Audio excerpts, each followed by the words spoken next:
Dr. Barry, licensed psychologist, and here I share legal and entertainment news from a psychological perspective.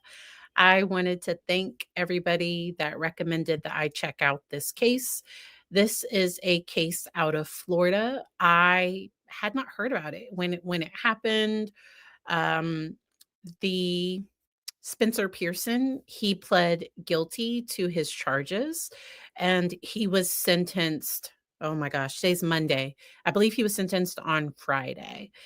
And there's a lot to cover. We are not going to watch everything, so I have a full link to the entire sentencing down in the description. I do think it's important to hear his statement and then also his ex-girlfriend's statement because her statement was very, very powerful. And I'm also going to highlight an organization that she now works with to talk about healthy relationships for teens. She did everything right. So she broke up. Her name is Madison. She broke up with Spencer and he did not take it well at all. His family is going to try to blame his head trauma from football. He did play football, and we are going to talk about some of the mental health testimony that came up during his sentencing because they submitted some mitigating evidence, but the judge ruled appropriately in my opinion, just my personal thoughts, and I just wanted to break things down a little bit more. If y'all have questions, please be sure to let me know. For anyone that knows nothing about this case, let me pull up my notes. So back when there was an incident, I want to say it was in 2023. Nope, November. So let me pull up all of these details. Yes. Um this incident happened in June of 2023 where after an incident where he stabbed his ex-girlfriend Madison. She was 17 years old at the time. Um, he must have been about to turn 19 because I believe he was 18 at the time of the incident. He is 20 years old now. And an innocent bystander was also attacked by him in the midst of this, and her mother was also. So Madison's mother was also attacked. Because of this, Madison was paralyzed from the chest down, and she has had a very, long, difficult road to recovery. He stabbed her over 15 times. During this, I heard 17 times. And then after that, trigger warnings, all the trigger warnings, he attempted to take his own life. Okay. That's what Spencer did. He survived. Everybody survived. And he was charged with 2 counts of attempted capital M. All right. Uh, yes, the hair color's new. It's red for fall. It'll be back blonde by late spring, summer. This is a very, very tragic case. Very, very tragic case. And when we get to Madison's test, so her impact statement, she is going to go into a lot of details, but I think it's important to hear it and listen to parts of this because she remembers everything. She remembers every moment of this, and her life is forever changed. And Spencer's attorney and Spencer's family wanted for him to be able to get mental health treatment. So let's go on ahead and hop right into some of this testimony. Let me make myself smaller. We are not going to listen to all of the testimony.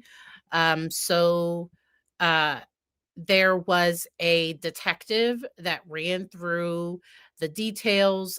Some of this was caught on camera. So all of this happened at a restaurant.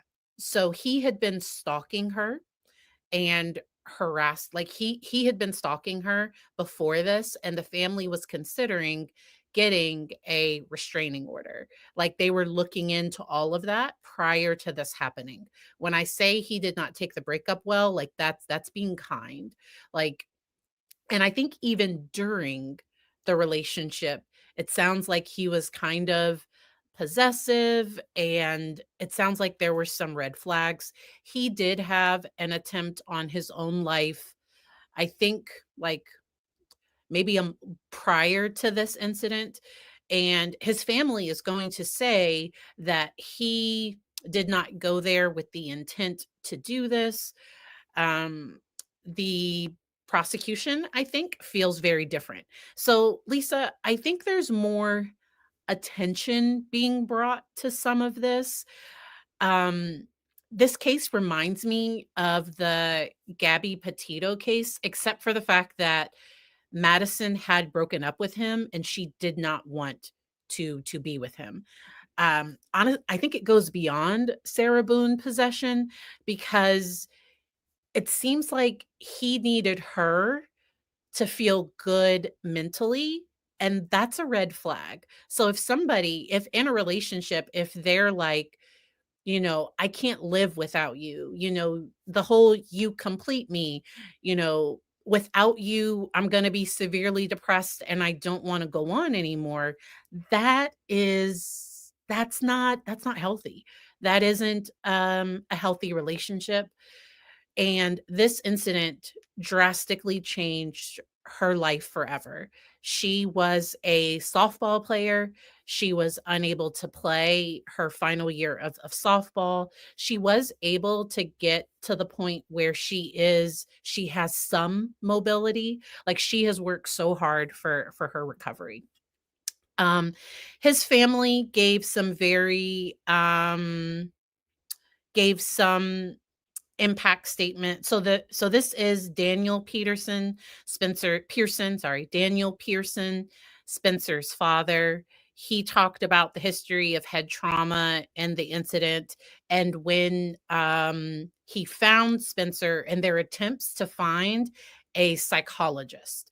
And finding a mental health provider can be really hard, but it sounds like they specifically wanted him to see a psychologist. And if you're looking for a therapist, so a master's level social worker or licensed professional counselor. I think in Florida it's licensed mental health.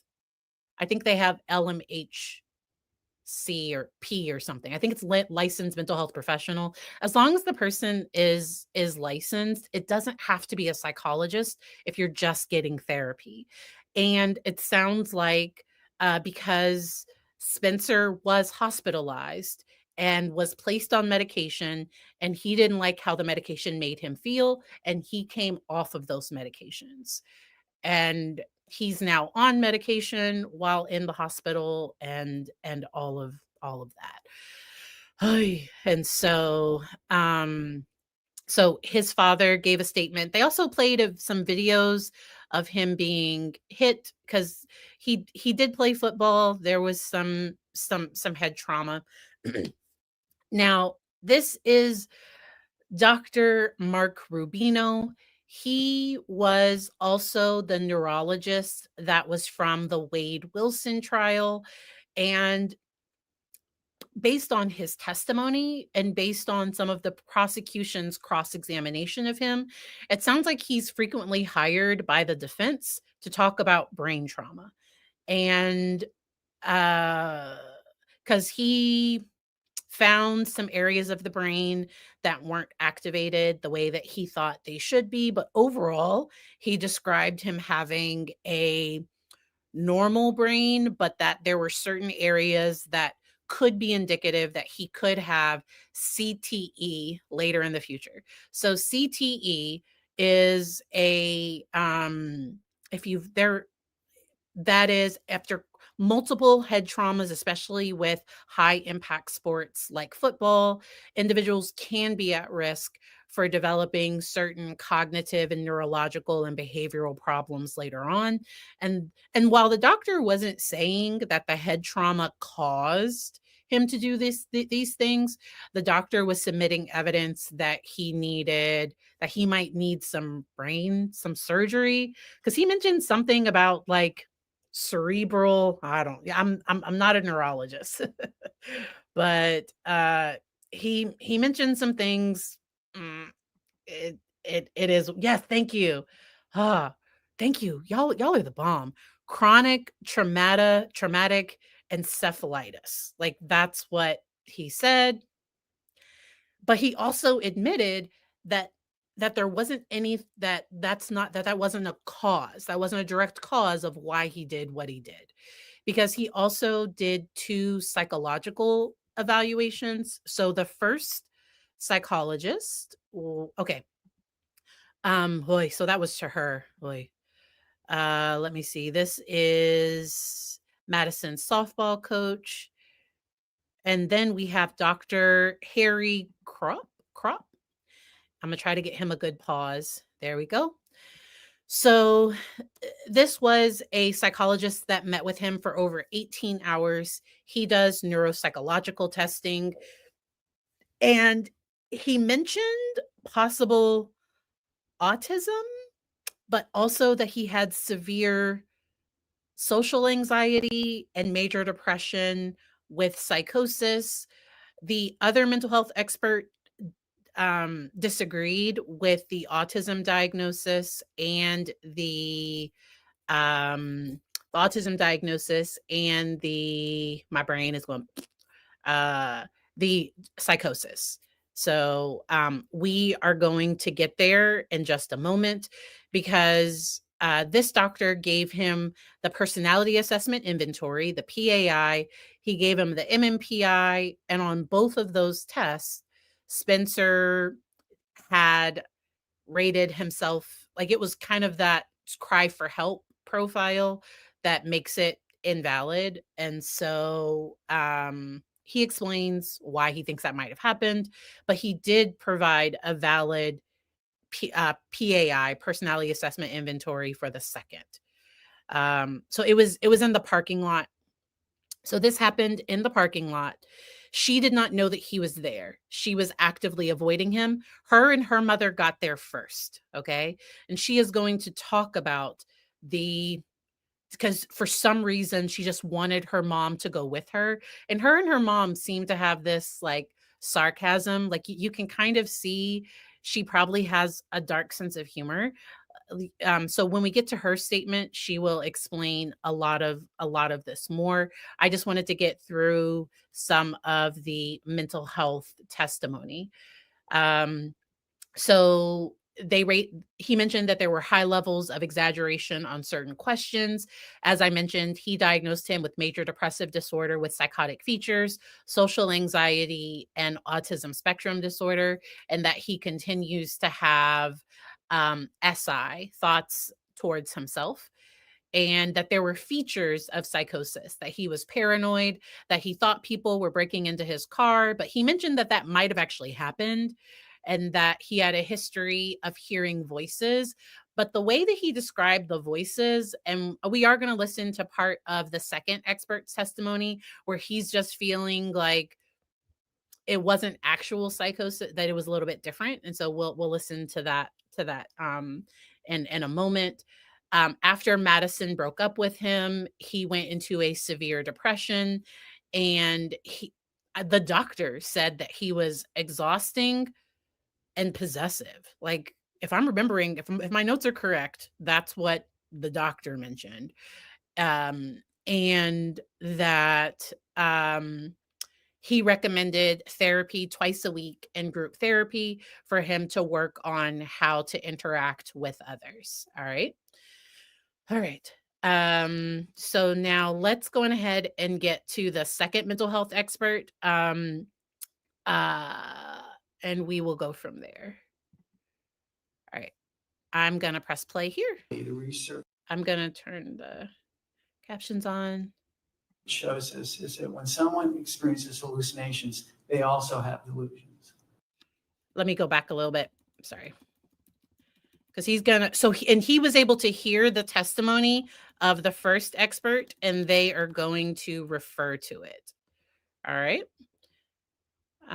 So this doctor met with Spencer, I want to say it was twice for a total of 4.5 hours.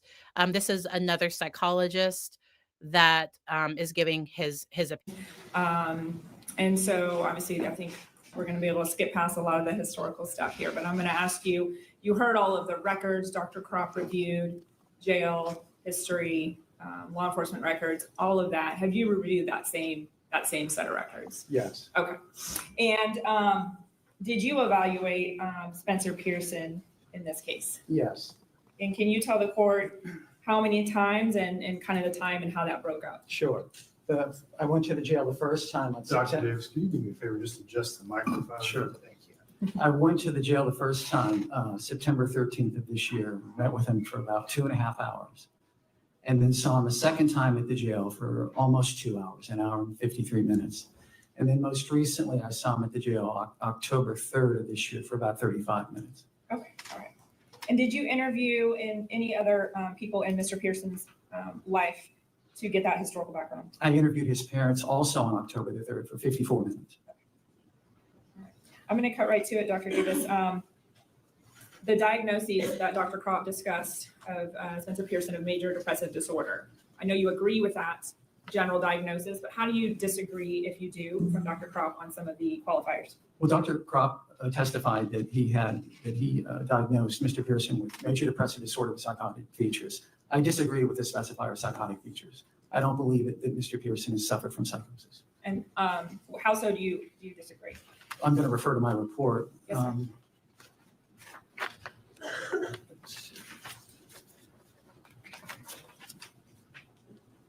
Well, Mr. Pearson had received treatment before he came to jail at Baptist and also at Shands and had not been diagnosed with psychosis there. Also, since he's been at the detention center for approximately the last year and a half, he's not been diagnosed with psychosis there. Now, he did report hearing hallucinations to some of the mental health providers, especially when he was first there. However, there's a nurse practitioner who saw him a total of 13 times. He's the individual who prescribes meds, and he did not report experiencing psychotic symptoms to the nurse practitioner. He did not exhibit any behavioral signs of psychosis when I met with him. I talked to him for approximately 5 hours, and there were no behavioral signs of psychosis. A third factor was And a person can be experiencing psychosis, and because there are different but he gives some really good when he went into the types of voices or what kind of happened with the voices. That's why he wasn't sure if he was hearing if he was psychotic. his description of the psychotic features, most notably auditory hallucinations, included some features which were inconsistent with research investigating psychosis. For example, he said that sometimes the voices would initiate conversations. That's atypical. Voices come to you, you don't start the conversation. He said that voices could last continuously, have a conversation with him for something like 25, 30 minutes. Auditory hallucinations are much briefer, maybe a minute or two at most. So there were some inconsistent descriptions of the symptoms as well. And even if he was hearing voices, I don't know that that would have changed anything with his sentence. He did not say that a voice told him to do this. Like, it does seem like this was something he did. And Tanika asked a great question, but what triggered or elicited this behavior?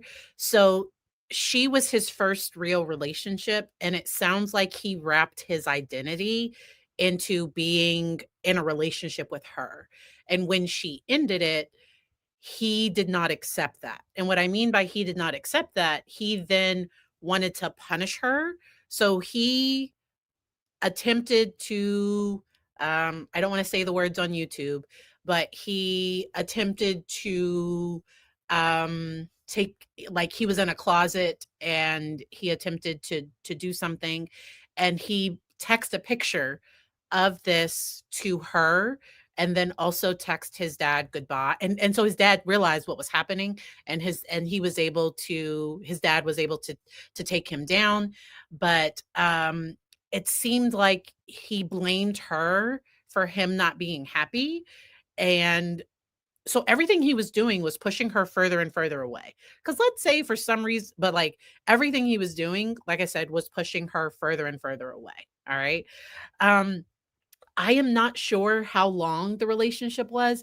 I want to say it might have been less than a year, but um uh and so that's why that TV show, I did not like it. It was how many reasons? Was it 18 reasons or 20 something? Whatever that show on Netflix, it was a horrific show because the way that they did the show, in my opinion, or in every mental health person's opinion, that show um, showed this type of behavior in a very harmful way that um like it was that show was very horrific. So he seemed to blame her and it seemed like he wanted to punish her.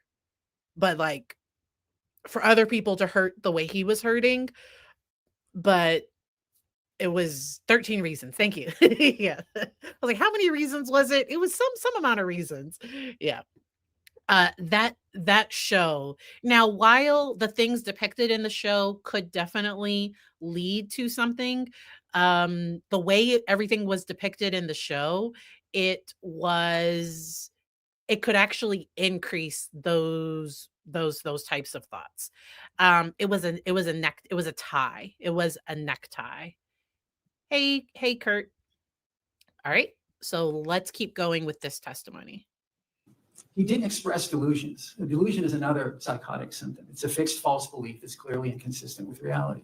And the reason that's important in terms of whether someone's feigning is that typically the research shows us is that when someone experiences hallucinations, they also have delusions. I gave him a screen.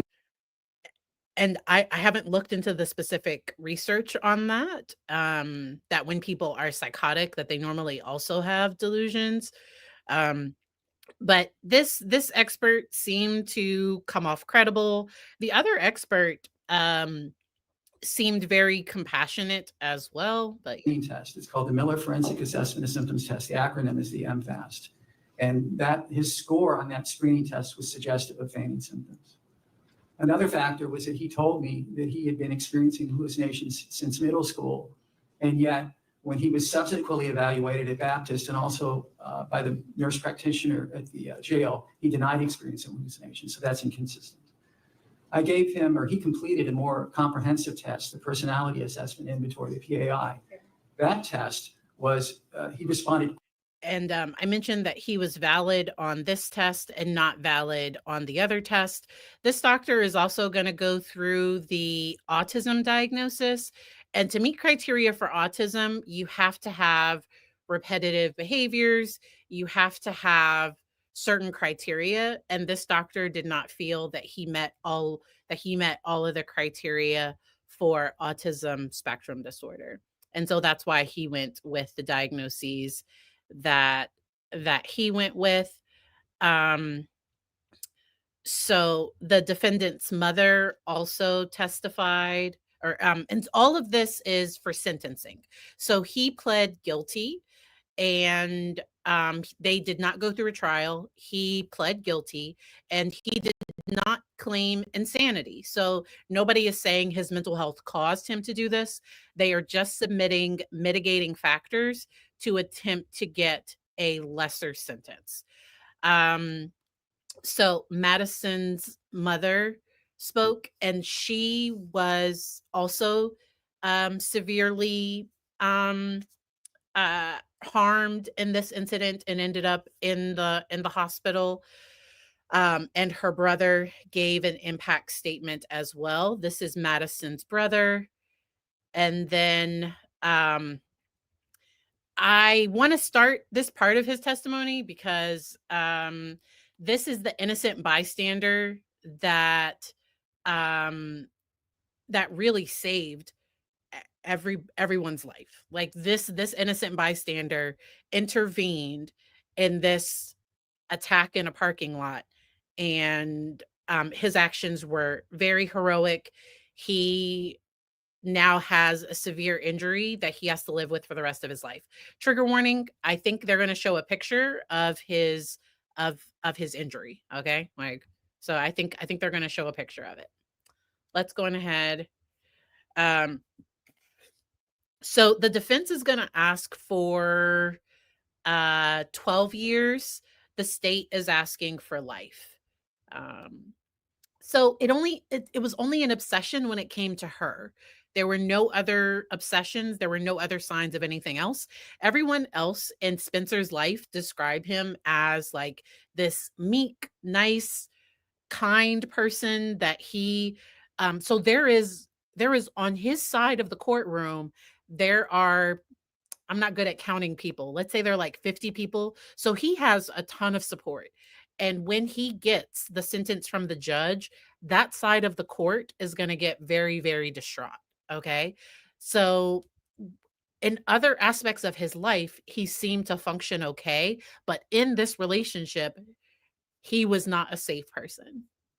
And Madison did the right thing by leaving. Madison did the right thing by including her parents, letting her parents know he's not leaving me alone. He's stalking me. He won't let it go. She did all of the right things. And like she's super brave. Um all right. I like the first part of this, and he's gonna kind of tell him to go to hell. Like this guy has some very strong thoughts. I was also doing some carpentry work as well. I can no longer do the carpentry. You can no longer do carpentry. So after this incident, so this is Kennedy. He is no longer able to do carpentry. He was severely, so like an artery, one of his arteries was hit. And if you, I think he's going to hold his hand up. His hand looks permanently disfigured after this incident. Okay, so you're going to pursue a different avenue of employment. Yes, ma'am. Okay, all right. I know you have a statement if you want to go ahead and read that. Thank you for your time, Your Honor. Out of respect to the court, Madison, and Miss Jackie, I'm not going to say everything I feel. Because I think he has some choice words for Spencer. Okay, Kennedy. I think Kennedy has some very choice words that he would like to say to Spencer, but he's gonna keep it PG-13. Mate, I don't know. This guy could not handle a breakup and proceeded to plan the murder of Madison. His actions tended to leave a family grieving. And he said this guy could not handle a breakup, because that's why we're here. She broke up with him. That was all she did. And she had every reason to say, "Hey, this isn't working." And she had every reason to break up with him, and he did not take that well. While he took the cowardly way out, a man who could not handle a breakup decided to take the time to stalk, stab, and try to kill a young woman. Doing so impacted many lives, families, friends, and those in our community. Laying in the trauma one unit at Shands on the night of June 3rd, 2023 left me with many thoughts. Laying in the trauma unit. So he said trauma unit on the night of June 3rd. Trigger warnings for PTSD, for like trauma-like symptoms. First being, are those women alive? Second being, why did this happen? Third, will my hand ever work again? I had my hand essentially cut in half, skin flapping, seeing your own bones, along with your own blood spewing from a severed artery was something most can't imagine. I had to control and monitor And he said severed artery. every single breath to ensure I wasn't losing any more blood than I already had. All while separating myself to make sure our amazing first responders got to Madison and Miss Jackie first. God bless the first responders. Laying in the trauma unit that night, all I was praying for was the help of Madison and Miss Jackie. After 9 hours of being in the main trauma unit, I finally got my own room. I thought that would bring a chance to sleep. However, that did not. I kept praying for the woman, whom at the time I did not know, and also refusing to close my eyes because every time I did, I saw the stabbings again, including the cowardly act he did to himself. Ironically, the only reason you're still. And so Spencer has a severe, I think it required multiple stitches. Spencer severely harmed himself. I don't think he meant to survive. Okay. Alive today. I continue to see and feel these thoughts every day. You planned this, you knew what you were doing, and thanks to God, you failed.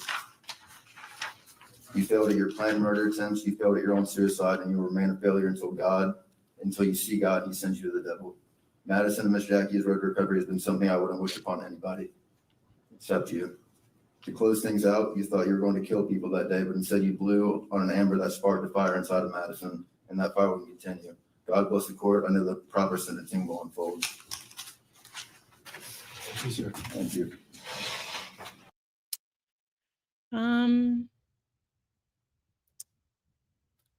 Must have been somebody else that told him to go to, yeah. All right. Let's skip ahead. Okay. Okay. Y'all. Okay. Noon Pacific time. Oy.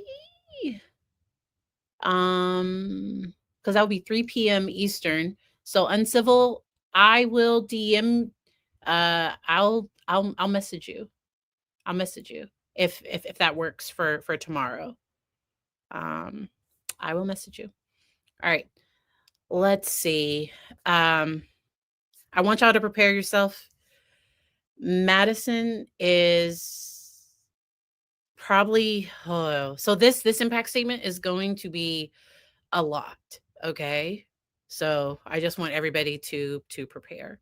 I wanted to play it because I think this sends a strong message to anybody out there that's in an unsafe relationship. If they're in a relationship where somebody is showing signs of being possessive, of being overly controlling, of threatening to harm themselves if they break up with the person, like I think there were, and she did everything right. Okay. She did everything right. Let's go ahead and play.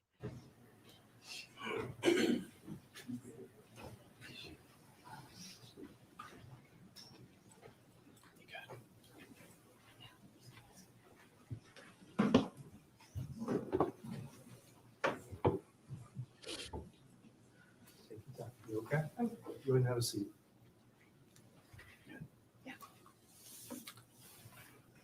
If you'll raise your right hand. Do you swear or affirm the testimony you're about to give will be the truth, the whole truth, and nothing but the truth? So help you God? Fix your mic a little bit. I know you're loud. State your name for the record first for me. Madison Chemitz. Before you speak today, did you provide a compilation video that outlines your recovery and essentially what you've been through the last year and a half? Yes, ma'am. Your Honor, I'm going to publish that at this time. Any objection? I think it has music, so I am going to skip through like okay, maybe it doesn't. I could have sworn I think it might have music, okay? I want to get straight to her statement. She has had a very, very long road forward. As I mentioned, she was paralyzed from the chest down and had to work to be able to walk again. And she is a fighter, but this shouldn't have happened. It just shouldn't have happened. And she was able to walk across the stage for her graduation. I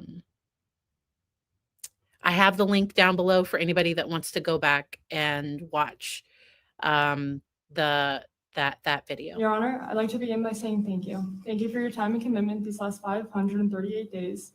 Thank you for taking this matter so seriously and for working the incredibly difficult job you do. It is truly admirable and beyond appreciated. I'd also like to thank you for giving me the opportunity to speak this afternoon after months of having to remain silent and unheard of by both the defendant and his family. Before I begin, I'd like to preface this statement by explaining just how incredibly difficult this is. To not only set my pride aside, but to vulnerably open up in front of this courtroom, the defendant and his family is difficult. I say this because throughout this process, I've carried myself with grace, and truthfully, I have not opened up in front of others the way I'm about to. I say I am setting my pride aside because truthfully, I do not believe the defendant nor his family deserve to hear any of the negative ways this experience has impacted me, let alone get to hear all of the positive things I've done after it. I've thought about this day, this moment, this statement every single day for the last 538 days. 538. 538 days of living in true torment. 538 days that, regardless of the circumstances, always had the same dark cloud looming over. 538 days of constantly reliving the trauma the defendant put me through. Your Honor, I say 538 as that is how many days it has been since June 3rd, 2023. But the truth is, the torment, the dark cloud, and the trauma I've endured dates back much further than June 3rd. As a then 16-year-old high school girl, I deserve to live the life that many 16-year-old girls do. I deserve the opportunity to form relationships with whomever I wanted. I deserve the opportunity to be happy in these relationships. I deserve to feel safe in these relationships. I deserve to be treated the way I know I deserve to be treated. I deserve the opportunity to learn and grow from these relationships, and most importantly, I not only deserved, but had every right to remove myself from a relationship that instead of making me feel happy and safe, dragged me down in every way.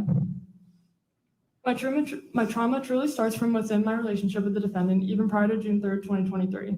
Throughout the barely 6 months I was in a relationship with him, I had felt stripped of everything I knew I truly deserved. I knew not only did I not feel happy, I felt suffocated, trapped, manipulated, and controlled.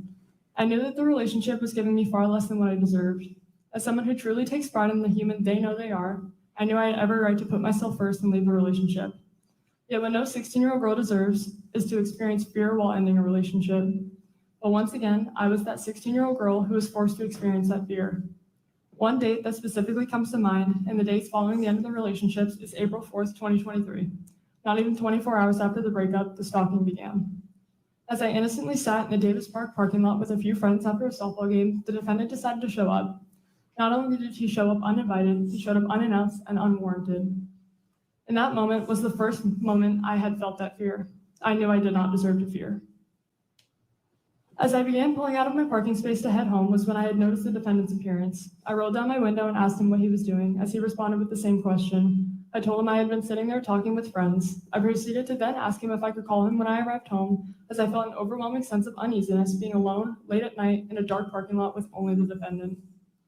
I then pulled out of Davis Park and began driving home. I vividly remember the defendant tailing my car in a way I knew he never did. The feeling of fear grew stronger and stronger each second of that drive home. Feeling the way I did, I purposely took a different route home than I normally would have taken so that I would pass the defendant's neighborhood.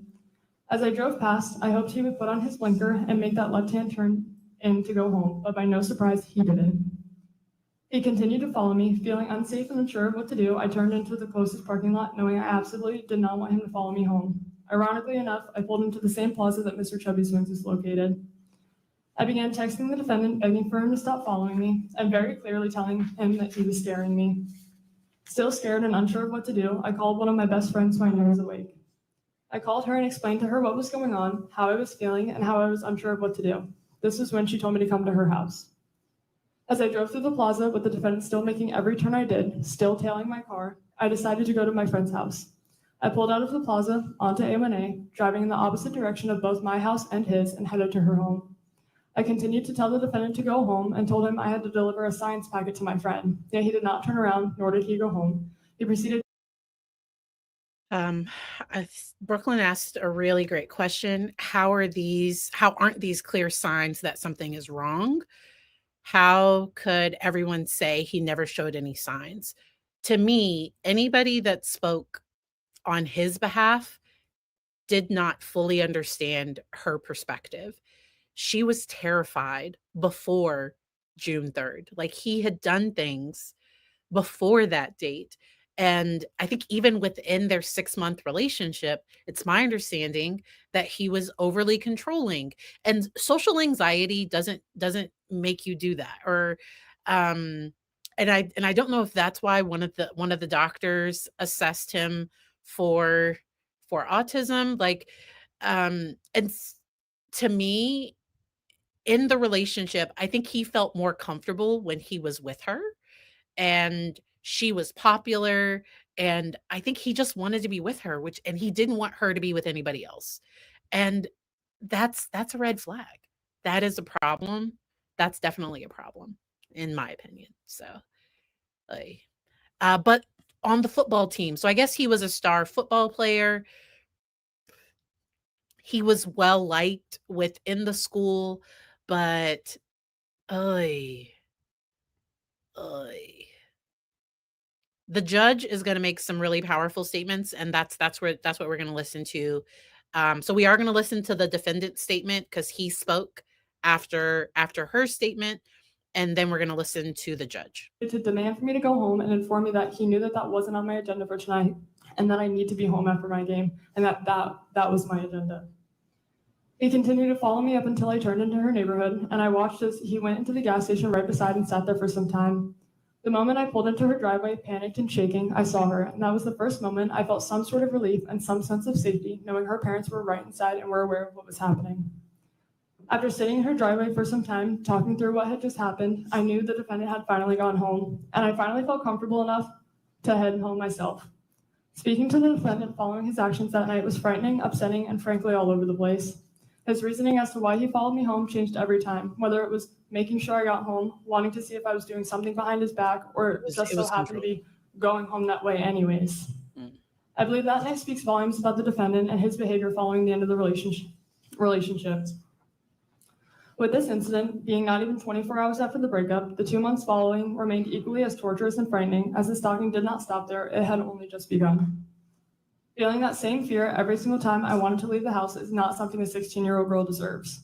Having to be hyper aware of my surroundings every single day and fear that he would show up of where I was yet again is not something a 16-year-old girl deserves, let alone not something she should ever have to be worried about. Those 2 months following the breakup were torture. Those 2 months I was put in a position by the defendant where I felt scared, worried, and constantly threatened, but I was never prepared for were the fears to come alive. June 3rd, 2023 was without a doubt the absolute worst, most traumatic day of my life, and I remember every single second of it.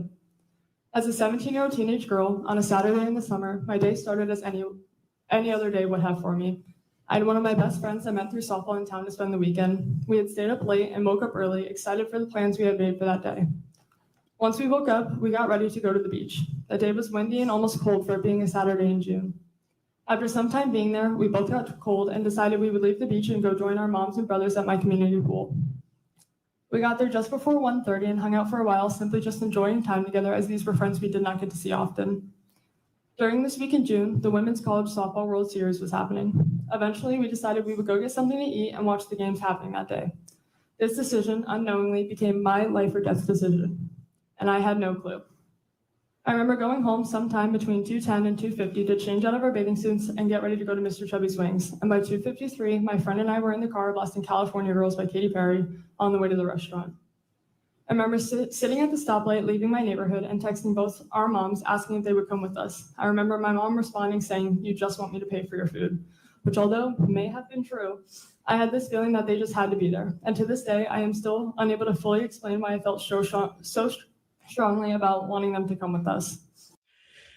So that's where if her mom hadn't been there, because this whole thing is completely horrific, and she knew something was wrong, something was off, and she did not do anything wrong, nothing at all. My friend and I arrived at the restaurant a little bit before our moms did, and as I walked in, the defendant came to mind. I entered the restaurant and looked around to make sure he was not there before we sat down to eat, as I knew I had previously run into him there within those 2 months. Once I realized he wasn't there, we sat down to eat and began to watch the Oklahoma-Tennessee game. At 3:43, the defendant pulled into the parking lot. So his claim, his statement is that he planned to go and unalive himself at the beach that day. That's what he said he planned to do. His mom mentioned that he seemed happy for the first time that day, but then later realized that happiness was because he had planned to unalive himself. There isn't an indication that he knew she would be there. So his parents had taken his phone away, and but when he got to the restaurant, he parked next to. It's my understanding he parked next to her car. So he knew her car was there, he knew she was there, and everything unfolded the way it did. At 3:47, the defendant walked into the restaurant and knowingly walked right past me. By 4:15, the defendant had gotten up and walked past us to make his presence known. At 4:15 was when my mother and I both noticed his presence. At 4:15 was when that same fear set in. After going back and forth on what to do, we paid our check and decided to leave the restaurant. At 4:28, myself, my mom, my friend, and her mom all stood up and walked out. Never in a million years did I think that I would never end up making it to my car. I remember walking to the parking lot, texting a friend back, and taking a picture of the defendant's truck. I did this knowing I had to continue to keep track of the defendant's behaviors and appearances for the restraining order we were in the process of trying to obtain. I remember finally reaching my car and hearing my mother scream. Knowing my mother, I could hear her fear. I could hear that whatever was happening was not good. This was when, at 4:30 p.m. on June 3rd, 2023, I turned around and saw the defendant running towards me faster than I had ever seen him run before. Not knowing what was coming next, I turned and attempted to go in the opposite direction. This was when the defendant had grabbed me. I hit the ground and began feeling the attack.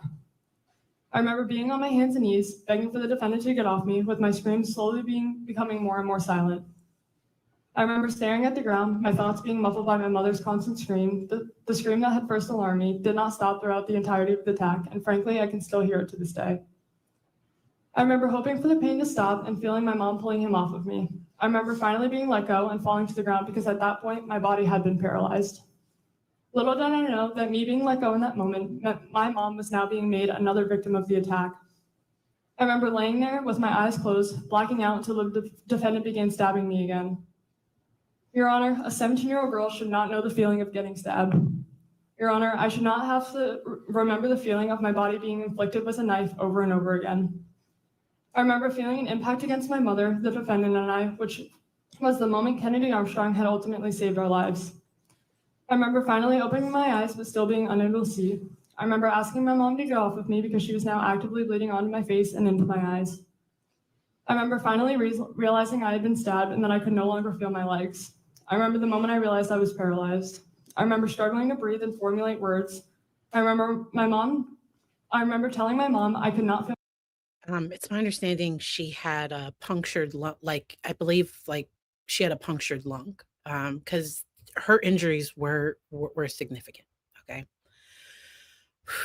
Make sure to breathe. If you need to, hop off of this one, because we probably have maybe another 10 minutes of her statement. My legs, to which she responded, it was okay and everything would be okay. But I could hear in her voice that it wasn't okay. She didn't know if it would be okay and just how scared she was. I remember her words to the defendant. I remember her calling the defendant's mom, Tanya, and her informing her on what her child had just done. I remember looking up and around and realizing that suddenly there was a crowd of people surrounding us. I remember looking up and to my left, to which I watched as the defendant just a few feet away pathetically slit his own throat. I remember making eye contact with the man in the crowd of people and begging him to make sure the defendant could not and would not get up, as I was scared the attack wasn't over. I remember his response ultimately assuring me that the defendant was no longer conscious or physically able to get up. I remember my mom still panicked and holding one of my 17 stab wounds closed. I remember numerous people trying to help keep me alive. I remember numerous people begging for me to stay awake. I remember that despite how chaotic, loud, and full of people the scene was, it was still so quiet. I remember feeling alone in my thoughts, unsure of what would come next, but knowing I just had to stay awake. I remember that despite every fear racing through my head, feeling calm through the chaos. I remember my friend's mom, Casey, on the phone with 911, saying how she knew that they were on the way, but still did not hear or see the lights and sirens. In this moment, those 4 minutes between the attack and the first responders showing up were the slowest 4 minutes of my life. Though in that moment I was terrified, I thought in my head that if I just stay awake until I hear those sirens, I would be okay. As soon as I heard those sirens, I felt some sense of relief knowing help was there. I remember finally seeing them with my own eyes, my clothes being cut off and being lifted off my mom's lap and onto the stretcher when my vision had disappeared again. I remember finally being set down and groaning in pain, still unable to feel or move my legs, and my ability to breathe getting worse and worse. I remember looking up and recognizing a deputy I had met on the scene of a friend's car accident months prior. Once I saw her eyes, I had finally felt comfort. I remember telling her that I was so scared, and her words back were, "You don't have to be scared. I trust these people with my life, and you should too. You're going to get everything worked out. You're going to be okay, honey." These words, in this moment, coming from someone I remembered and trusted, whether she believed them or not, both reassured me and provided me the comfort I so badly needed. These words let me believe that I would be okay, that I would survive, and that I just had to trust what came next. I remember being taken from the sidewalk and into the ambulance. I remember laying there in the ambulance in so much pain, unable to breathe and still so scared. I remember answering all the questions asked, correcting the paramedics on their assumptions, and telling myself repeatedly that I had no choice but to fight to survive.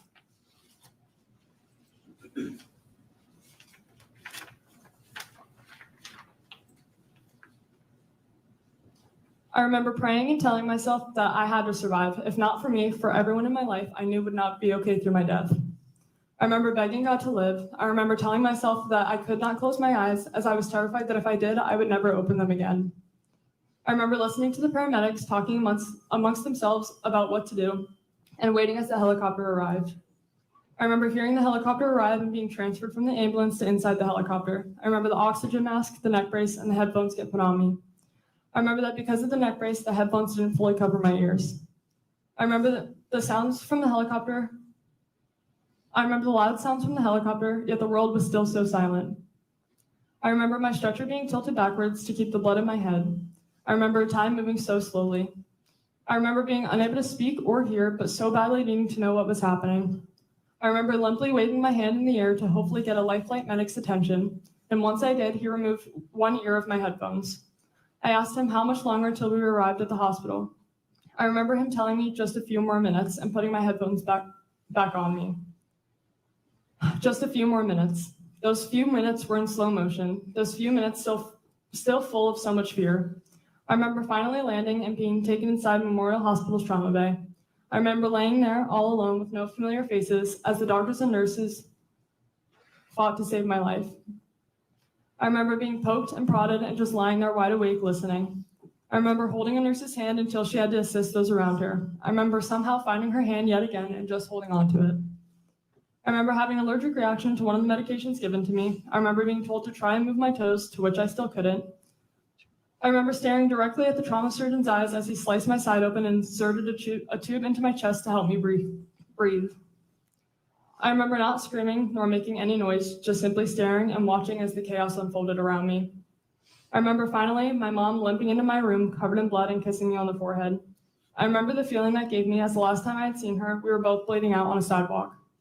I remember the feeling of being able to tell her I loved her again, because as I was taken off her lap, I didn't get the chance to. I remember telling her that she looked like a hot mess and her telling me everything would be okay, but this time with less panic in her voice. I remember I mentioned that her and her mom have a sense of humor. And I just wanted to take a little break as we listen for a second. She remembers everything because the defense is going to ask not only, so right now, so he was facing a minimum of 18 years based on the charges. The defense is asking for the judge to downward depart, so to do less than the minimum 18 years and give 12 years. And her finally leaving as I had to be rushed into life-saving surgery. I remember exiting the trauma bay and seeing one of my high school softball coaches. I remember her assuring me that I would be okay and that if anyone could do this, I could. I remember her telling me that she loved me and that when I woke up, they would all be there. I remember leaving and finally getting to the operating room. I remember them going to put me to sleep and telling me to count down from 10. I began to count 10, 9, 8, 7, 6, and by the time I got to 6, I began to feel myself going to sleep, which was when I began to panic again. After fighting so hard to stay awake, feeling myself going to sleep and not being able to control it scared me in more ways than I could ever explain. And I wanted to just highlight that part, that in the middle of, her finally being able to so she's been fighting ever since the attack to stay awake, just stay conscious, just stay awake.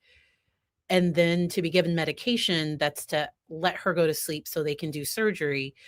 that's really when she started to panic even more, because it can feel like a loss of control.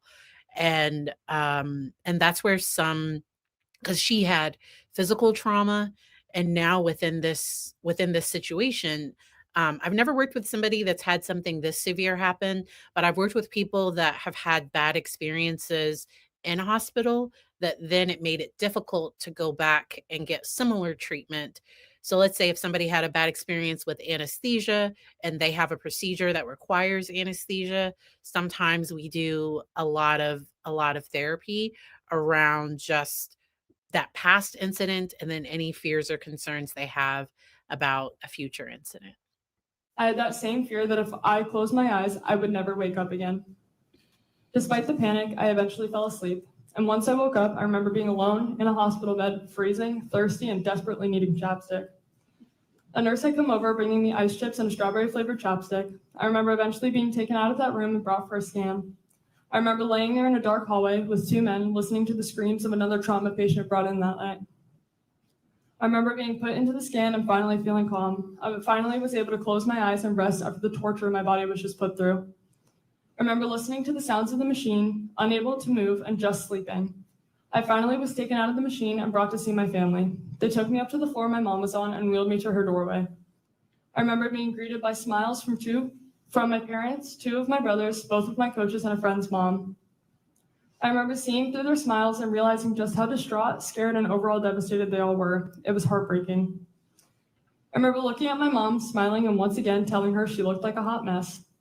This comment had made everyone let out small laughter, which I like to believe reassured them that I was alive and I had made it through. I remember them all hugging me and holding my hand until they brought me into my own room. My coaches and friends' mom had come with me, and I begged them for a phone as I did not have mine. In my head, I had to make sure all my friends and loved ones knew that I was alive. After I had finally been given one, it was quickly taken from me, and I was told to rest. I laid there, unable to rest, until finally my older brother had arrived from South Florida. Seeing him and having him there finally made me feel safe. Now, it was just him and I attempting to get some rest until more surgeons, probably around 4 or 5 in the morning, had walked into the room. These surgeons had then informed me that I had a blood clot traveling up my spine, which I would need emergent surgery for, yet again. I remember one of the surgeons telling me that sometimes these blood clots and this trauma can be a reason for temporary paralysis. This gave me a sense of hope. I remember asking them if we could call my mom from the room over to let her know what was happening. My brother FaceTimed her, but she had already been told. I remember telling her and my brother that I loved them and that I would see them again when I woke up. I remember being brought into the operating room, once again, seeing all the familiar bright lights and walls, and once again being told to count down from 10. This time, I felt less panicked. Good. I was tired, and I felt confident that I would wake up after surviving what I already had. I remember waking up in the ICU on June 4th and still being unable to move or feel my legs. I remember my coaches and friends' mom being there once again. I remember the moment my mom stood to the right of my bedside and told me that I was paralyzed. That it was not just a blood clot, but my spinal cord had been lacerated and spinal fluid was pouring out of it. I remember hearing this, shrugging my shoulders, and looking back towards the room. I had known I was paralyzed, yet never in my head did I think I would not overcome it. Immediately, I told myself that I would walk again, that I would walk at my senior night for softball, that I would walk at graduation the following May. And so I didn't want to skip over any of this, because I think she wants this to be the message, the thing that people remember. And he tried to, even in what, like he didn't win in this. And I think it's important that we hear all of it so that we understand what the judge is going to say later, because she went through so much. And everybody can go through a situation and come out different. She had friends, she had support, she had all of those things that can definitely help a person have a better chance at recovery. But she did the work, and to me, this was her taking her power back, and I wanted to make sure to highlight that here. Finally walk into this very courtroom today. Your Honor, I remember everything. I remember every single second of this horrific day and months following. Your Honor, on June 3rd, 2023, I did not know that as soon as I walked out of that restaurant, I would end up being forced to fight for my life. What I didn't know was that after I won that fight for my life, was that I would be faced with a lifetime's worth of challenges. Faced with the fact that walking out of that restaurant was the last time I would be able to walk for several months, the fact that the last time I would be running for my life.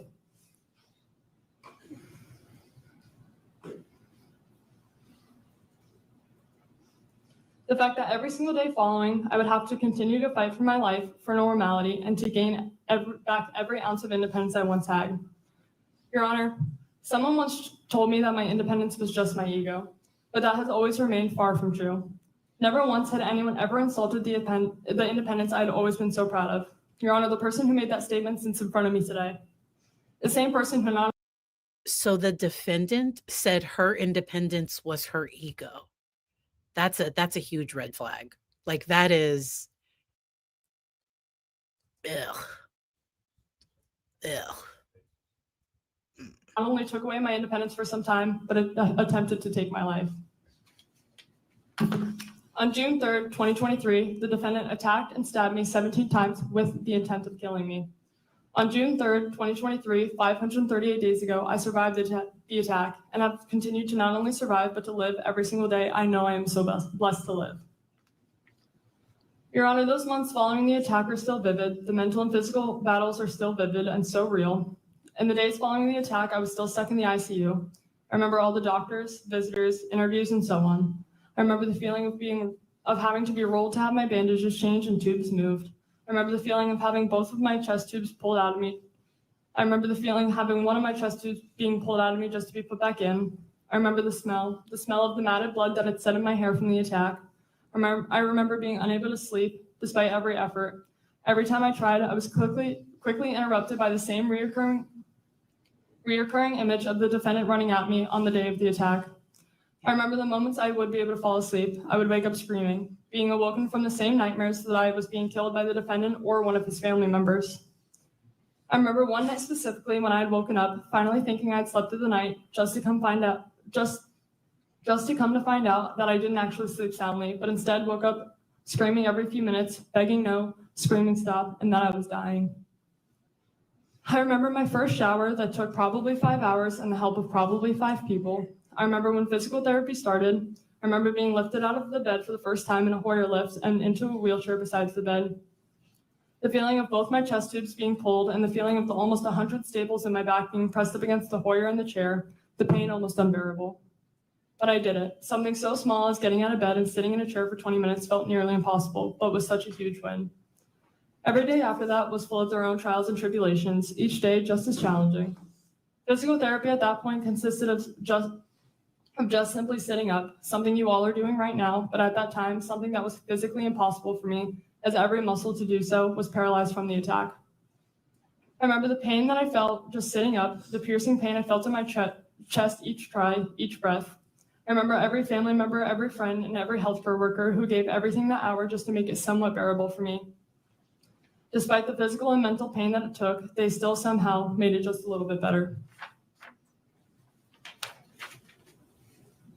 Eventually, I was transferred to Brooks Rehabilitation.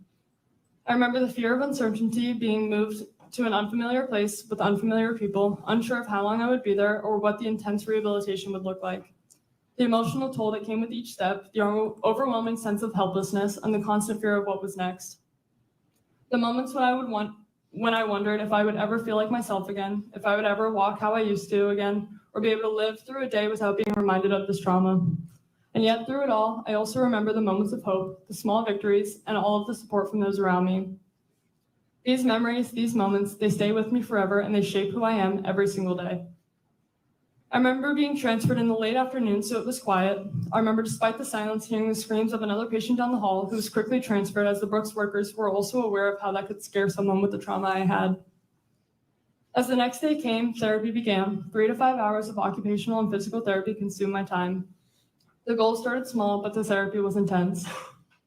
Learning how to sit up on my own, change my clothes by myself, transfer myself between the bed and the wheelchair, simple everyday tasks were so difficult. Yet slowly they became easier. I remember on June 20th taking my Asia impairment exam, which is what the extent of a spinal cord injury is defined by the American Spinal Injury Association impairment scale using specific categories. I remember the exam taking a few hours and feeling so discouraged. The feeling of being unable to feel or move any of my body was so discouraging. Until finally, at the very end of the exam, after being unable to move or feel anything, I was finally told to try and move my left foot. Staring at the ceiling, still so discouraged, I tried. I remember feeling something and looking at my physical therapist. She asked me, "Did you feel that?" To which I responded, "Did it move?" And when she confirmed that I had finally moved my foot, the room was full of emotion. So overwhelmed by the feeling of simply just moving my foot, I remember the feeling of being able to tell my mom that I was now able to move my foot and her bursting into tears of joy. I remember every phone call to all of our family and friends, and each of them also overwhelmed with so much joy to see that I could finally move my foot the slightest bit. This moment gave me hope for the future, hope that I would be okay, hope that with time I would regain movement in other parts of my body, and confirm my goal that I would one day walk again. I remember after this moment, the already intense therapy becoming even more intense.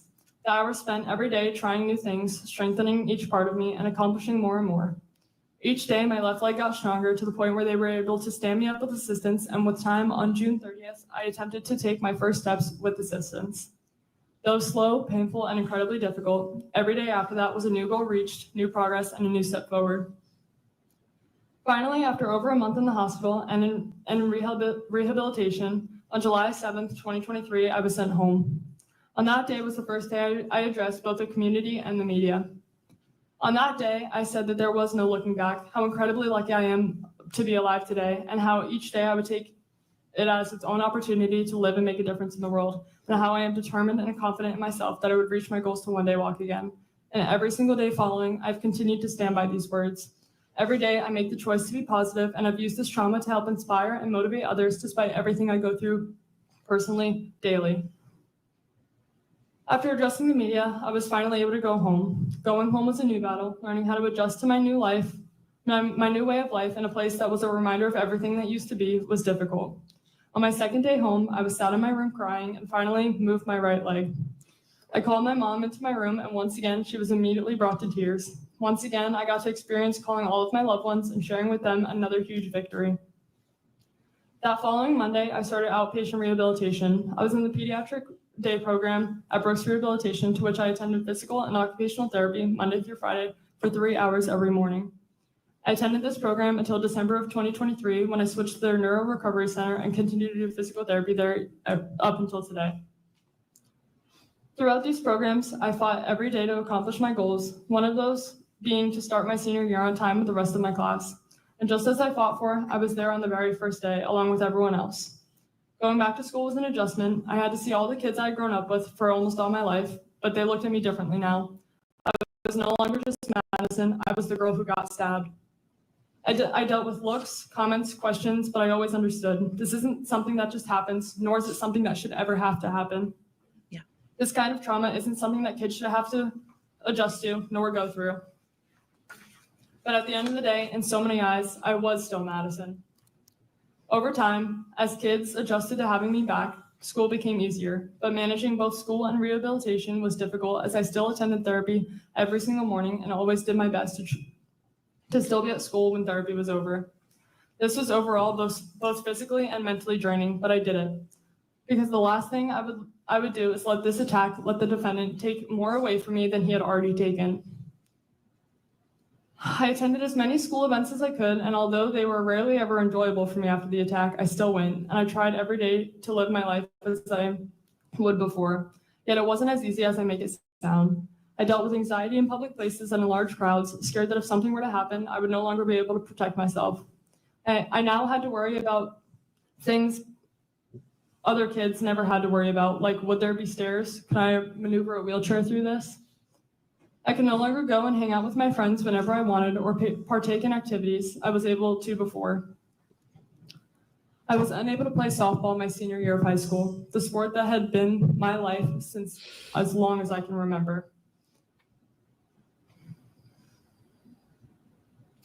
I watched as my friends changed, the friends I had known for years go through one of the most unimaginable traumas and step up for me in a way no friend should ever have to. I watched them each be affected by this attack in various ways. I watched my friends dealing with PTSD, but still being so strong for me. I watched as they all matured as their innocence was stolen. I watched as each of them stepped up in their own way to be there for me, to help me, and to support me through whatever I needed. I watched as my family suffered. They each suffered daily as their mother and sister were almost taken from them. I watched as they all stepped up to be there for us when we couldn't be there for them. I watched as their innocence was stolen. I saw their pain, their tears, and their resilience. I watched as the once so lively, happy, and bright home became sad and dark. Yet through it all, we were all there for each other. We all found light in the darkest of situations. We all found reasons to laugh and smile, and we were all simply grateful for every day we got to be alive. Your Honor, the impact of the defendant's actions doesn't just end with those directly connected. I have witnessed the impact on the community and strangers all over the world. I've met strangers everywhere I've gone who have broken down in tears telling me just how much my story has affected them. I have met people of all ages constantly brought to tears by my story and have seen firsthand the impact on the community. Many left scared and uncertain on the world, everyone's trust in people simply gone, yet despite those going through their own traumas, the community immediately stepped up and was there for me. Madison Strong keychains, shirts, sweatshirts, and fundraisers were in motion directly following the attack, and I still feel that same level of support and love every single day. Your Honor, I have accomplished every single goal I have set out on since the attack. I attended my senior year. I walked and got a hit on my senior night for softball. I walked unassisted at my high school graduation. I am a full-time college student, and I even walked into this very courtroom, and I'm currently reading a victim impact statement in front of not only the whole world, but my attempted killer and his family, just as I said I would when the attack first happened. I've spoken and shared my story of survival and resilience on many different platforms, such as in front of the media, Ponte Vedra High School, the Betty Griffin Center, St. Johns County Fire Rescue and Sheriff's Office events, Brooks Rehabilitation, Memorial Hospital, a police conference in Washington State, and so on. I started a wave of One Love chapters throughout our community, including at the University of North Florida, and I promise I will continue to use my story and my platform to inspire, motivate, and help others in every way I can. And that's really why I wanted to make sure that in covering this, that I covered her story. Shared the wrong tab. So One Love. One Love is about teaching healthy relationships to and ending relationship harm within young people. And so this is an organization that she is affiliated with, and it sounds like chapters can be started. And so 10 signs of an unhealthy relationship is it's really intense, but not, it's like intense in a, like, it's not in a good way. There's possessiveness, deflecting responsibility, manipulation, isolation, sabotage, belittling. The person tries to make you feel guilty or gaslighting, volatility and betrayal. And then within a healthy relationship, there is trust, honesty, independence, respect, equality, kindness, healthy conflict, comfortable pace, taking responsibility, and it's fun. And so I have these links down in the description. So One Love is an organization. There's also an organization, Love is Respect, and they have a text line. And then I also have, let me see, what's this? Okay, that's still the Love is Respect. Okay. Because in sharing her story, in sharing her story, I wanted to make sure to share this part. StreamYard lost connection with the audio, and anytime I get that notification, I know they mean it. I know that's for real, and it says it again that it lost connection. So let me stop sharing. Let me do it up here. Okay, let me try to connect again. If somebody has questions, you can feel free to leave questions in the comments. There we go. Audio is now connected. Let's keep listening. Your Honor, I mentioned all of my accomplishments as I am proud of them. I'm proud of the human I am, the impact I've made, and how I've handled myself these last 538 days. I say this as a reminder that I turned myself from being a victim to a survivor, and I am proud of that. This does not take away from the ways that I struggle daily. I suffer from PTSD and anxiety daily. I still deal with the sleepless nights and constant nightmares. I refuse to go outside alone at night in the dark. I feel myself fearing the worst possibilities in every situation. I've lost all trust in the world, and finding that trust in people again is far and few between. I've lost any childlike innocence, and I've been forced to grow up in a way most kids never have to. Yeah. I have chosen to live the way I live and be so positive to hide the dark reality that I go through. I often laugh and smile to not let those around me realize that I am suffering so that they don't have to be sad as well.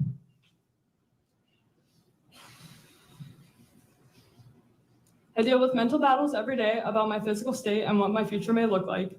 My thoughts are often clouded by the what ifs and the why me questions, because why me? Why did something so horrific and life-changing have to happen to me? Why did someone so evil need to try and take everything away from me? Why did someone so evil try and end the life of someone who showed him so much kindness and patience? Why me? Your Honor, the defendant's decision on June 3rd, 2023 will haunt me for the rest of my life. My future physical and mental state is still so uncertain, but always affected. The way I live, the way I love, forever changed. Yet I will always be a more kind, understanding, patient, loving, and overall better person than the defendant ever was. Yep. Your Honor, if it weren't for the brave and heroic acts of both my mother and Kennedy Armstrong on June 3rd, 2023, I would not be alive. My mother put her life on the line to save mine. The defendant so selfishly not only tried to take my life, but also tried to take my mother's. The most badass, selfless, and incredible woman and mom anyone would be so lucky to have in their lives. My mother has always and will always be my best friend. I am proud to be her daughter and thankful for her for her every single day. I've watched her struggle in more ways than I could explain in the last 538 days, yet she still always puts her kids before herself. Bleeding out and all, she was still there for me before even thinking of herself.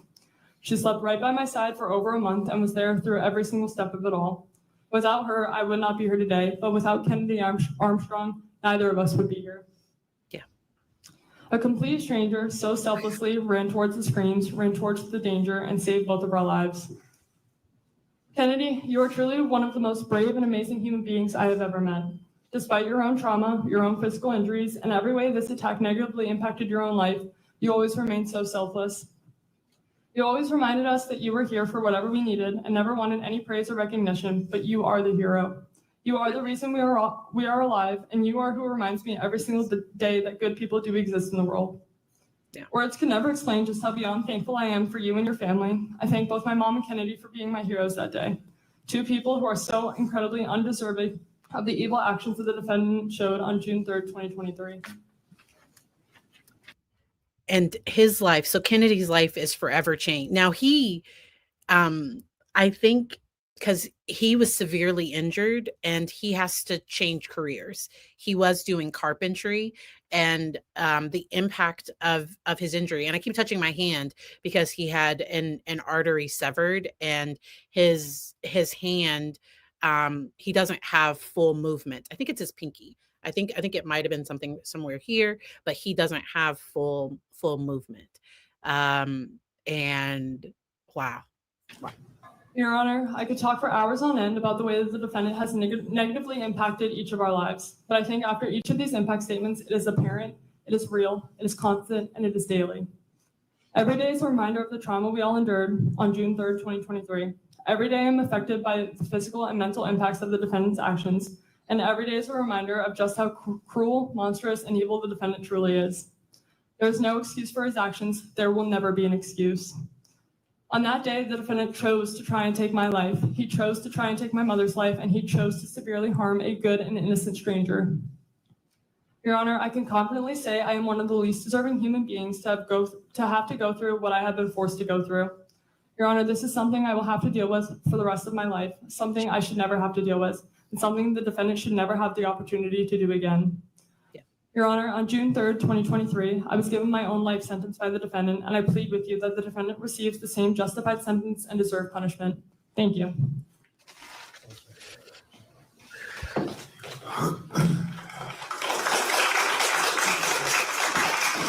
Please quiet down.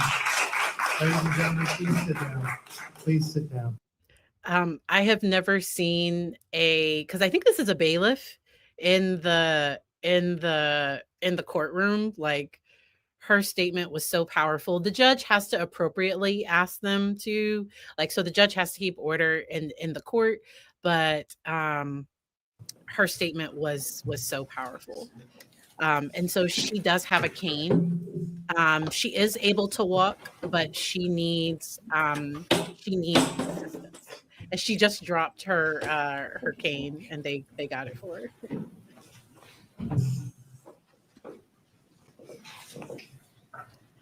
And that might have been, it might not be one of the bailiffs, that might have been one of the sergeants that maybe was there, because there was some other testimony that was given. Okay. This was 10 hours, almost 11 hours, minus the breaks. Now, I want y'all to prepare yourselves, okay? Because I am going to play the defendant's statement. Okay. So Spencer spoke to the court. And before we get to the judge, we are going to hear Spencer's statement. Okay.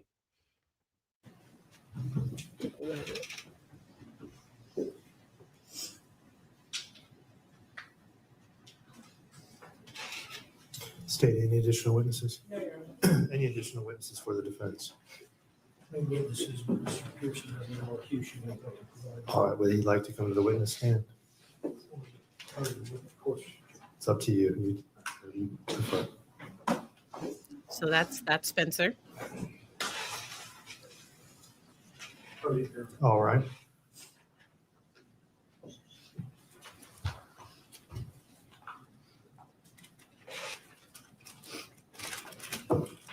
Your Honor, I'm here before you today to take responsibility for my actions of June 3rd, 2023. And most importantly, I'm here to express my sincerest apology to Madison, Ms. Roget, Mr. Armstrong.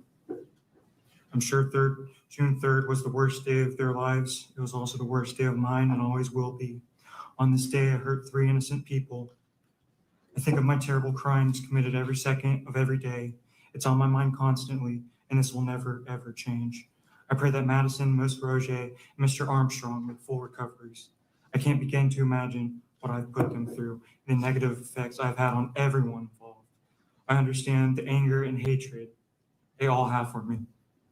I will never understand any negativity or ill will directed towards my family regarding this subject. They did not do this. I did. He did. There are good people trying to do good in this world, not evil. My parents tried their absolute best to get me help with the limited knowledge and the limited time they had. They are completely devastated, and they want their son to get help more than anything. Your Honor, I try my best to live myself after what I've done, but I just don't know how.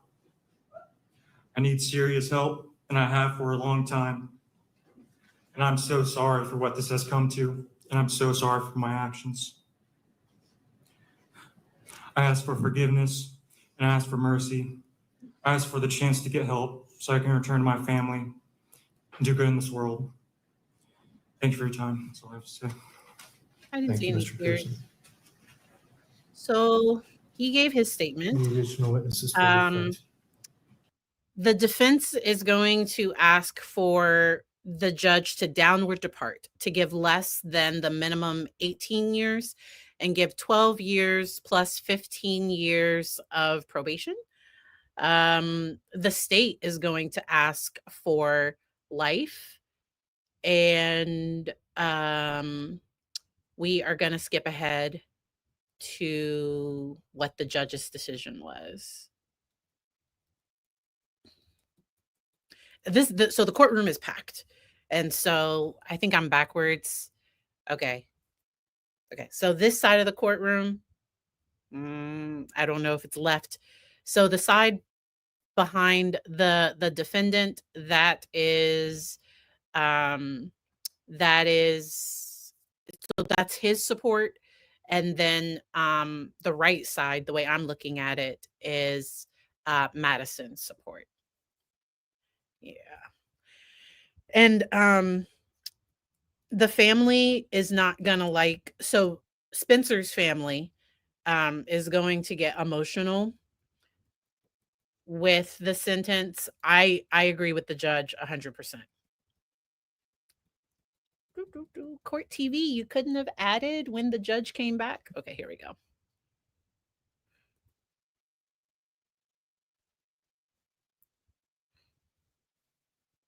So the judge is back with his sentence.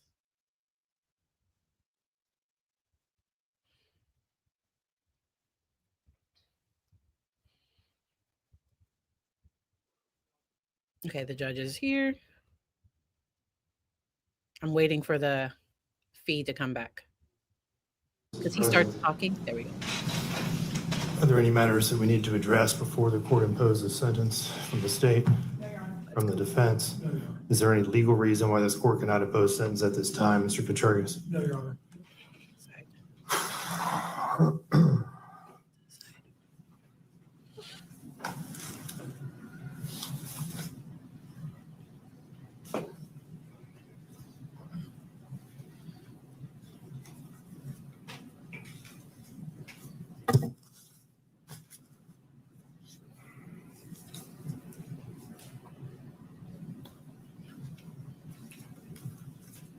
This court has given this case a tremendous amount of thought, not just today, but in the days and weeks leading up to this sentencing hearing.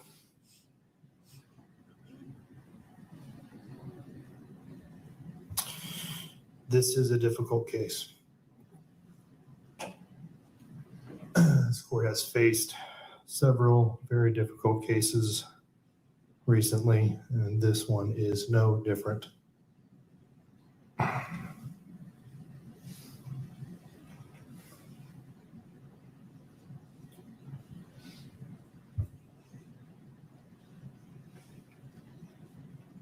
The defense in this case has filed a motion and requested for this court to depart below the guideline sentence. As previously stated, the minimum sentence based upon the guidelines is 227.25 months in Florida State Like, Prison. It's almost 19 years. I In had to do the math. analyzing the It's 19 years. defense's motion and request for the court to downward depart, the defense has presented throughout the course of this sentencing hearing evidence and testimony that would meet the preponderance of the evidence that would permit this court to deviate and downward depart. The court does find that the defense has met its burden, showing the defendant's capacity to appreciate the criminal nature of the conduct.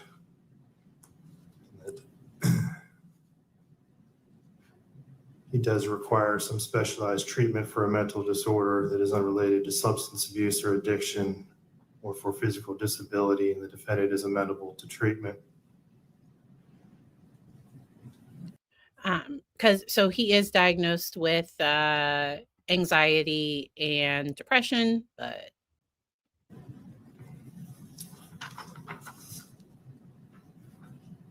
I don't know that I agree that this was an unsophisticated manner. I'm not going to find that as to that factor. And I do believe that the defendant is old enough to appreciate the consequences of the offense. So the only factor that the court does find that the defense has met is the fact that he does require some specialized treatment for a mental disorder that is unrelated to substance abuse or addiction or for physical disability. That does not, the analysis of downward departure does not stop at the defense's meeting the threshold and establishing by preponderance of the evidence that there are mitigating circumstances that would permit this court to deviate below that guideline sentence. The second prong of that analysis is whether or not the court should. whether or not the court should. June 3rd of 2023, the events that unfolded on that afternoon were horrific. This defendant launched a vicious attack on a 17-year-old girl who had done nothing but show him love. Yep. And only weeks earlier had done her part to try to save his life when he attempted suicide. The same person that tried to save his life.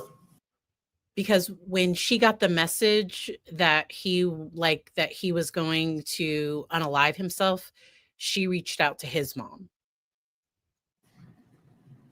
He violently and viciously attacked.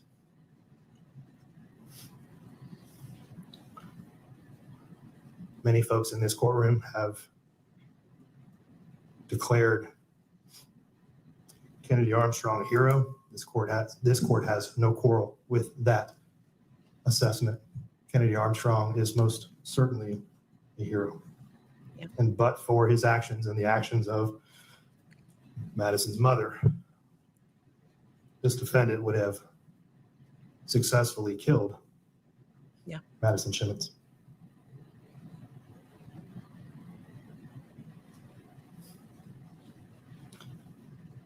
That crime, the crime that was described and shown here today, and the result of that crime, and the impact of this crime that it has had on all three of the victims in this case, leads this court to the conclusion that any deviation below the guidelines is inappropriate.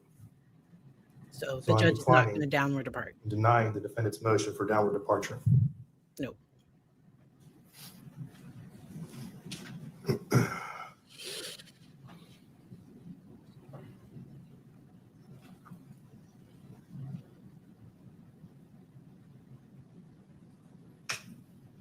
I have considered the mitigating circumstances that have been well presented by the defense in this case.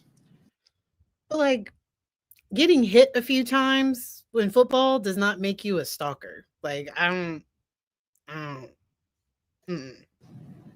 Mr. Kuchergis, you have done an excellent job in representing your client and The providing defense this attorney. court with mitigation. The defense attorney did a good job. And this court has carefully thought and weighed and considered your client's age, his lack of any prior criminal history, the fact that he was suffering from a clearly a depressive state of mind when this happened, his age.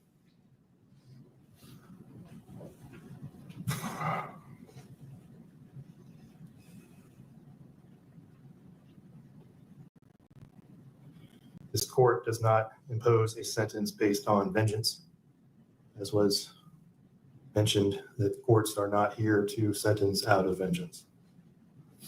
This court has carefully. So this is why I do this. Okay. So when somebody is engaging in stalking and coercive control, that does not mean that they have a mental health condition.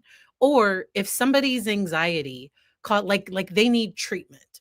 So because the judge, I forget if the judge, somebody brought up he could have been Baker acted by his family. That's what a hospitalization against your will is called down in Florida. He wasn't taking the medication because he had been hospitalized after the first attempt.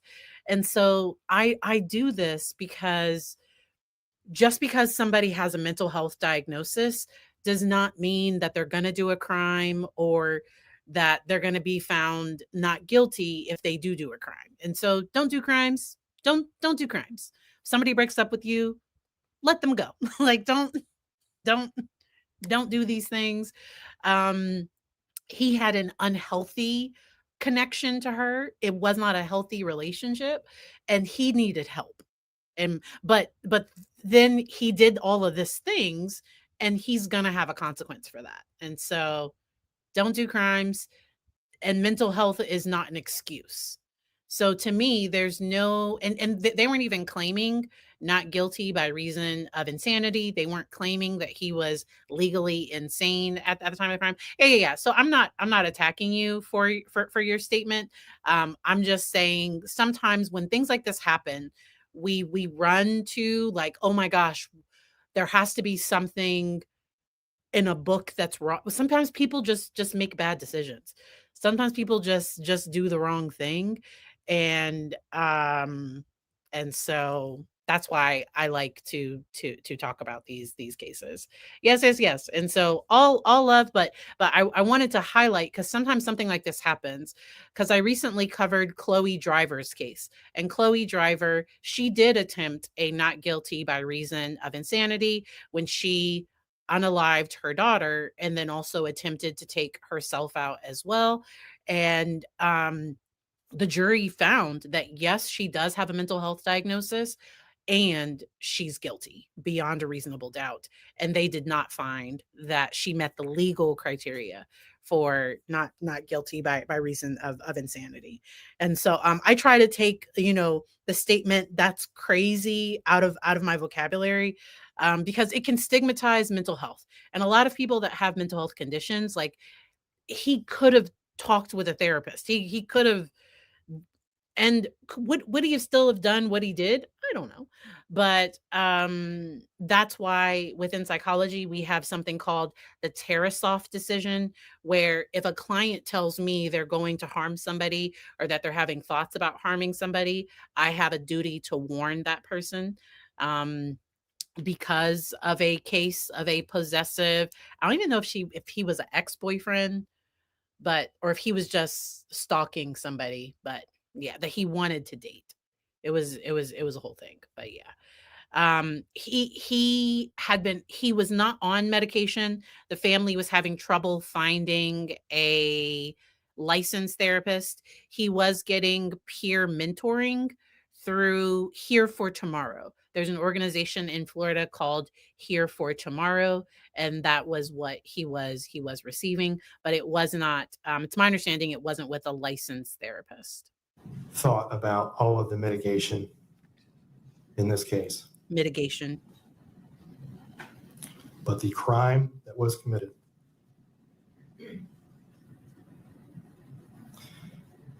the impact that this crime has had on Madison, Jacqueline, and Kennedy,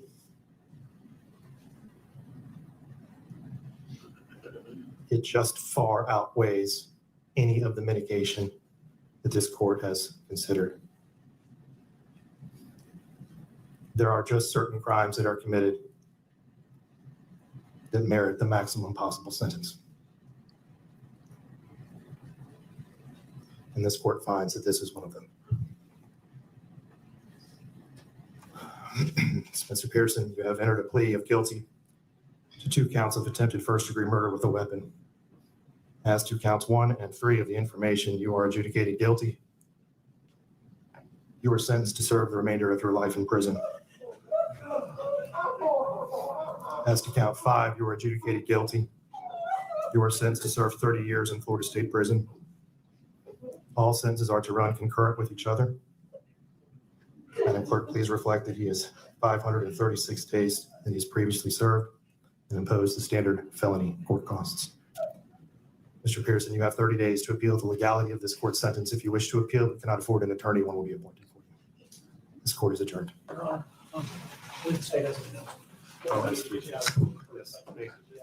As to remaining As I mentioned, the family was upset by this. They have a ton of deputies, and they're going to have his side exit first, and then they're going to have her side exit. There's a lot of security in that courtroom. They also, so something happened, and I'm just going to play it and we're going to watch it. They allowed him to hug his mother and his father, and we'll see that. And I've never, so maybe one other case I might have seen that before, but yeah, so he's going to hug his mom and his dad.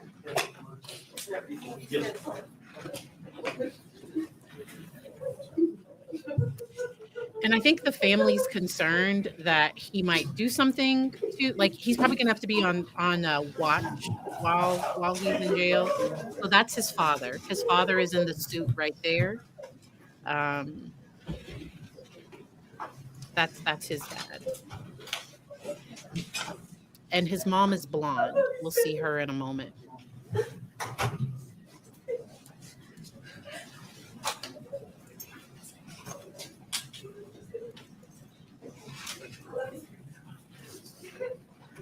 Yeah, there's his mom. She's coming up.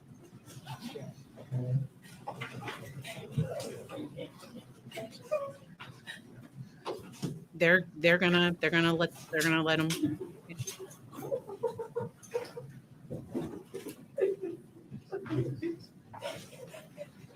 What did Mama say? I missed it. Don't do Grimes.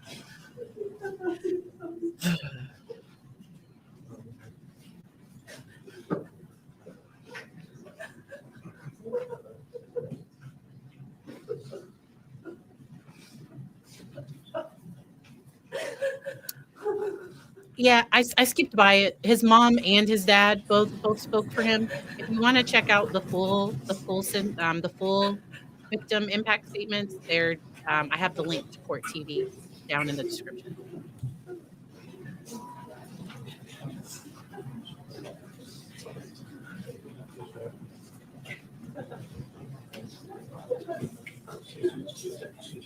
If he had ever, because if they had given him 12 years, she would have been in terror.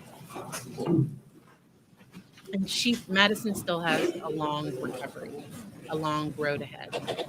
So now they're going to allow Madison's side to exit now.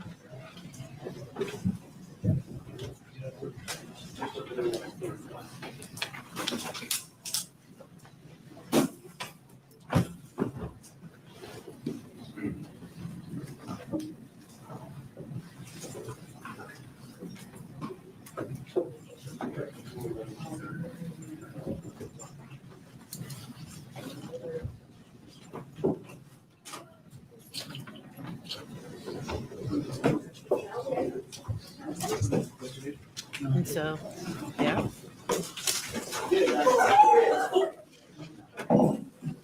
They're still having them kind of keep it quiet, but they're happy about the outcome.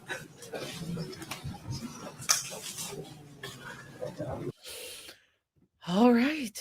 So, thank you to everyone that asked for this one.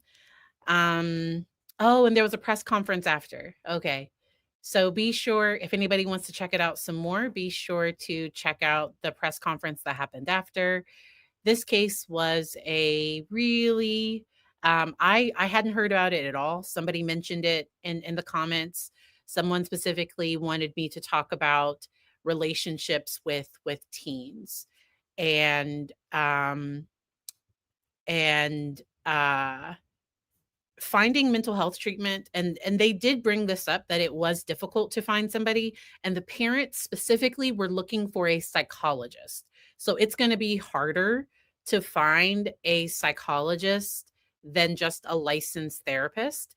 And a psychologist doesn't have more training in therapy than any other, at least in the United States. That can differ internationally, but within the United States, psychologists and social workers, licensed counselors, marriage and family therapists, we all get similar training. I know. So I don't have my normal camera, and it's probably shaking a little because it's on top of my computer. My camera's probably doing weird things. I don't have my regular setup at the office today. But thank you to everybody that mentioned this one. There is a case that's currently out, the missing woman from Hawaii, and I hope that she's okay. I hope that she's found. I know Surviving the Survivor, I think they're covering that case at 5 p.m. today. There are a few other cases out there. Somebody messaged me about something else. I'm going to enjoy Thanksgiving. If I hop on, y'all will get the notification. If I don't, it is what it is. My camera might be doing weird things. Hopefully not, but it probably is. Oh, so in my state, nurse practitioners normally don't do therapy, because I know psychiatrists can do therapy as well. Normally, they get paid more for a medication appointment. So in my state, normally nurse practitioners and psychiatrists, they only do medication, unless they're private pay and you're paying out of pocket and they don't deal with insurance. There can be, so like if, depending on the type of coverage you have, so it can vary based on your insurance, based on the age of the person. There are a lot of different things that can be a factor. With telehealth, that often opens up more opportunities if a person's willing to meet virtually. Normally, with people that are high risk, normally the therapist wants to see them in person if they can. Yeah, Grizzly True Crime is also covering this case. All right. I hope you all stay safe and have a good holiday. Um, I'll probably hop on at some point. I'm thinking about doing a members only stream on Friday, but we'll see. Y'all know because I need to get some paperwork done. I need to do some notes and billing. So I'm gonna work on some of that. Um, so he was 18 years old and he used a knife. Like I think his parents did everything they could. I don't think they did anything wrong. So anything I say is just to give education about how to find a therapist and all of that. I don't know enough about this case to say like I don't know. So um it sounds like the families were communicating and it sounds like they were trying to get some help for him, but so I don't think his parents knew that he was going to do what he did that day. And he intentionally took one that had his name on it so that he could be identified. And so it's my understanding that he had a plan to go and then he ran into her and he decided to attempt both of them and um ugh, ugh. So um I will have to share, so I'll have to post one because I think I have an old video and me and mama did one about emotions around the holiday. Maybe that could be something good for members only and then I'll release it to everybody after that. So we'll see. So this is my mama, this is my real life mama. And so if y'all see me saying hi to my mom in the chat, that's my mom. I thought Madison and her mom's relationship was sweet. And Madison was also is close with her older brother as well. And so, Lisa, just sending out a lot of hugs. Take care of you. Watch something funny. Please, please take care of you. Welcome to any new members. All right. So I will see y'all next time. Have a good one. Bye.